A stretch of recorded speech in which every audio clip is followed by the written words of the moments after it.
Estou de volta ao vivo com Fast Money para falar agora da ascensão das fintechs, que é algo que a gente vem presenciando nos últimos tempos. O crescimento desse tipo de instituição financeira é expressivo e é impulsionado pela digitalização e por um ambiente regulatório favorável, como o Pix no Brasil. Na América Latina, as fintechs aumentaram de 340% entre 2017 e 2023, de acordo com o Banco Interamericano de Desenvolvimento, o BID. Desse total, o Brasil concentra quase 60% das startups financeiras.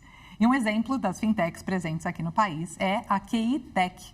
E a gente recebe aqui ao vivo no estúdio do Fast Money o Emílio Moreira, que é co-founder e CEO de administração e de custódia da QI Tech. Seja muito bem-vindo, Emílio. Prazer o nosso te receber por aqui. Obrigada pela disponibilidade. Começa contando, então, hoje, qual que é o principal motor de crescimento da QI Tech aqui no Brasil, Emílio? Perfeito. Então, a QI Tech é uma empresa que nasceu em 2018, então hoje já são 7 anos. A gente cresceu inicialmente com o business que a gente chama de Lending as a Service, que é um business que, em essência, ele viabiliza a oferta de crédito por empresas aos seus clientes, sem a necessidade de ter uma licença bancária. E aí a gente foi avançando, foi por uma pauta de prevenção à fraude, posteriormente ao oferecimento de serviços transacionais e, por último, a administração e custódia. Quando a gente olha os nossos principais drivers de crescimento, a gente tem alguns, como eu disse, a gente tem 4 verticais. Um dos principais é hoje o consignado privado. A gente tem um crescimento forte também nas empresas corporativas. Então, uma empresa grande de telecomunicação, uma empresa de varejo, ela pode usar o nosso serviço para oferecer crédito para os nossos clientes. E a gente tem uma vertente também na custódia e administração no mercado de capitais mais tradicional, que são as gestoras. Então, a gente também tem um crescimento acelerado aqui. Como naturalmente tem um crescimento também no negócio de fraude no Brasil e no mundo, a gente tem também um crescimento muito forte no nosso business de prevenção à fraude, onde a gente oferece ferramentas para resolver esse problema. Sempre que a gente fala sobre startup, né, a gente está falando então de empresas que têm movimentos muito rápidos e que mudam de direção muito rápido também, quando é o caso, né? Todas essas frentes que vocês foram, as vertentes que vocês foram desenvolvendo ao longo desses anos, Emílio, elas já estavam desenhadas e previstas lá no plano inicial? Ou tem coisas que foram surgindo, assim, demandas, espaços, lacunas que vocês foram preenchendo com o tempo? Não, o nosso crescimento foi muito mais orgânico. Então, a gente percebeu uma necessidade inicial dos nossos clientes e a gente foi percebendo ali, passo a passo, coisas que eles precisavam. Você falou no nosso business ser rápido, a gente de fato é muito ágil e parte da agilidade nasce de você ter a facilidade de identificar uma necessidade do cliente e a partir dali construir uma oportunidade para você e o seu cliente construírem uma coisa juntos. Então, a gente tem inclusive na nossa cultura a cabeça muito de não dar um long shot, não tentar atingir alguma coisa muito distante. Não, muito pelo contrário. A gente vê a necessidade do nosso cliente, a gente é uma companhia muito centrada no cliente e, a partir disso, vai construindo novas ferramentas que os nossos clientes podem usar. Então, foi um crescimento muito mais orgânico. Legal. E vocês estão com planos de, olhando para outros países, América Latina, o que está no radar? Legal. Casando muito com o que eu acabei de dizer, né, a gente tem essa cabeça muito mais de qual é o próximo passo, de uma construção realmente com bastante fundamento, seguramente é uma empresa muito sólida. A cabeça nossa é sim, a gente olha outros países, então a gente tem olhado para a América Latina pelas similaridades com o nosso país, a gente olha para os Estados Unidos pelo tamanho e também países da Ásia, porque a gente tem vários clientes lá, então grandes empresas asiáticas que trabalham no Brasil são clientes nossos e são alguns dos nossos principais clientes. Quando a gente olha esse cenário todo, é natural a gente ter o anseio de ir para fora do Brasil.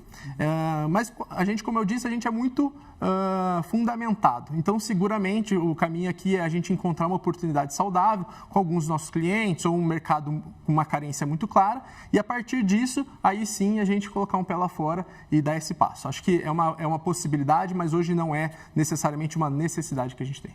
Entendi. E como que essa infraestrutura de Banking as a Service, né, da empresa está evoluindo para atender uma demanda que é crescente por crédito digital? Seguramente. Então, acho que o patamar mais forte nosso, seguramente, é a tecnologia. A gente brinca que a gente é uma empresa de tecnologia para o mercado financeiro. E, com isso, o trabalho dentro de casa é constante. A gente tem, seguramente, entre 70% e 80% do time focado em avançar, em construir novos produtos para os nossos clientes e conseguir suprir essas demandas. Quando a gente olha, por exemplo, o negócio de crédito consignado privado, que foi uma iniciativa do governo federal, muito acertada, por sinal, a gente teve a iniciativa e a gente foi um dos primeiros a entrar em produção e poder viabilizar aos nossos clientes que oferecessem crédito por meio dessa modalidade. Então, o trabalho dentro de casa é muito intenso. O foco dos nossos colaboradores é sempre de avançar o mais rápido possível e gerar novos produtos e novas funcionalidades, e a gente vem acompanhando. O mercado de crédito deve se aquecer e, com isso, a nossa intenção é acompanhar esse negócio. A gente olha a necessidade de crédito digital, aqui tem um negócio muito especial. Por ser uma companhia essencialmente de tecnologia, é o tipo de negócio no qual a gente se encaixa muito bem. Então, a gente vê uma plataforma de redes sociais, clientes corporativos que têm uma entrada digital com seus clientes, a gente consegue fazer produtos muito ornamentados ali para servir o cliente final de uma maneira muito mais século XXI, vamos falar assim, com uma experiência fluida e assim ter um crédito muito mais ágil. A nossa proposta sempre foi fazer o crédito fluir para a população da maneira mais eficiente possível. E é isso que a gente alcança hoje no dia a dia. Olhando para uso de inteligência artificial nesse processo de concessão de crédito, oferta de seguros também como serviço, o que você destacaria assim como inovações que vocês estão preparando para um futuro próximo, 2026, 2027? Perfeito. Então, acho que inteligência artificial é um negócio que a gente fala muito dentro de casa. Eu estava vendo aqui há pouco uma notícia, né, sobre a bolha de inteligência artificial e tudo mais. E justamente como eu disse, a gente é uma empresa muito sólida. A cabeça aqui não é usar a inteligência artificial em tudo de maneira desproporcional. A cabeça é, sim, aproveitar uma tecnologia que tem um valor gigantesco, que pode trazer muito valor, para a gente gerar ganhos de eficiência operacional dentro de casa e melhorias na qualidade de serviço para o cliente. Então, quando a gente olha, por exemplo, você vai abrir uma conta num banco hoje ou você vai fazer um cadastro em uma corretora.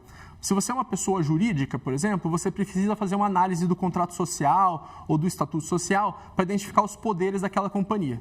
Esse é um trabalho que, originalmente, ele era feito de maneira manual. Com a inteligência artificial, a gente consegue fazer esse negócio 100% automático. Então, a gente vê, por exemplo, esteiras dentro de casa que tomavam 2 dias para acontecer. O meu cliente ia fazer um cadastro com a gente. Eu demorava 2 dias para poder fazer essa análise, porque demandava um analista, abrir o documento e entender. Agora, com inteligência artificial, eu consigo ler aquele documento e identificar os poderes daquela pessoa jurídica de maneira instantânea e muito mais assertiva. Então, a inteligência artificial a gente está aplicando nesse tipo de iniciativa, em suporte ao cliente. Então, eu consigo ter uma comunicação com o cliente mais rápida por meio de inteligência artificial e a gente vê esse tipo de iniciativa. Então, sem dúvida nenhuma, é transformador. Da mesma maneira como tecnologia é hoje uma coisa que permeia todas as áreas da companhia, a nossa concepção é que inteligência artificial, de maneira saudável, deve permear todas as áreas da companhia nesse tipo de iniciativa. Então, quando a gente olha inteligência artificial, a gente vê isso. Obviamente, tem produtos que a gente estuda para oferecer utilizando inteligência artificial e o negócio vai embora. Então, tem que passar a ser uma coisa do nosso dia a dia, porque veio para ficar e por mais que tenha talvez algum descompensamento, seguramente é uma tecnologia muito importante. Quando a gente fala do ponto de vista de negócio, a gente vê oportunidades sim no mercado de seguro, é um mercado subprovido, vamos falar assim, do ponto de vista de as a service. Então, da mesma maneira que hoje a gente consegue que uma empresa corporativa ofereça crédito sem ser um banco, a nossa ideia é que uma empresa corporativa possa oferecer seguro sem necessariamente ser uma seguradora. Essa é uma das ideias que a gente tem por trás, fora as oportunidades de negócio dos clientes que a gente já tem. Além disso, a gente vê outros mercados possíveis. Então, a gente tem olhado o business de câmbio, a gente tem olhado a expansão para fora. Então, tem muita coisa acontecendo sim. E como você disse, a ideia é ser muito ágil e, portanto, não dá para ficar focado só no que a gente fazia ontem, a gente tem que olhar para amanhã. E aí, imagino que as parcerias, aquisições, tudo isso fica no radar para crescer, para acelerar, né? Então, eu queria te ouvir sobre isso. E sobre um outro ponto, vou emendar 2 perguntas em uma aqui, Emílio. Empresas tradicionais que querem se tornar fintechs, né, sem se tornarem bancos, podem usar a tecnologia da K-Tech para isso? Com certeza. Então, essa é exatamente a ideia desde o começo da K-Tech, a concepção. Se você quer se comportar como um banco, ou seja, poder oferecer crédito e os serviços transacionais, a ideia é que por meio da infraestrutura e da licença da K-Tech, você possa fazer isso sem necessariamente ter uma licença bancária, o que a gente sabe que tem seus custos. Então, a cabeça é usar a K-Tech para oferecer serviço. Esse é o nosso negócio. Então, um CEO de uma grande empresa, ele sabe que ele tem uma base vamos falar de uma empresa de telecomunicação, tem uma base de 40 milhões de pessoas que têm um celular. Essa pessoa pode passar a oferecer crédito para os clientes dela. Como é que ela vai fazer isso? Por meio da Keitech. Então, lá no aplicativo da própria instituição, ela vai fazer uma jornada para tomada de crédito e, no fim das contas, o que vai acontecer é a Keitech oferecendo infraestrutura para essa jornada de crédito acontecer. Então, a gente vê isso, a gente vê, por exemplo, um dos nossos clientes, que é o Well Hub, oferecendo crédito para as academias por meio dos nossos serviços, e o negócio vai embora. Tem muitos tipos de crédito, e, inclusive, uma coisa muito legal é que a gente vê cada vez mais as empresas encontrando nichos que a gente nem imaginava que podiam existindo. Então, você pega uma empresa que tinha uma relação com o consumidor e ela passa a utilizar aquela relação, é uma informação que só aquela empresa tem. Ela pode usar isso para poder ter uma política de crédito mais afiada. E até nisso a gente consegue ajudar. Então, a gente tem a capacidade de usar as informações e os dados do nosso cliente para construir com ele uma política de crédito que vai performar melhor, ou seja, que vai ter uma inadimplência, um retorno sobre a carteira melhor do que um banco tradicional vai ter. E aí você consegue encontrar nichos de oferecimento de crédito mais eficientes. Então, falando um pouquinho do nosso business, é essa a ideia. Muito legal. Emílio Moreira, co-founder, CEO de administração e custódia da Keitech. Muito obrigada por participar aqui e apresentar, né, todos os planos de vocês no Fast Money. Volte sempre. Obrigado, foi um prazer. Tchau, boa tarde.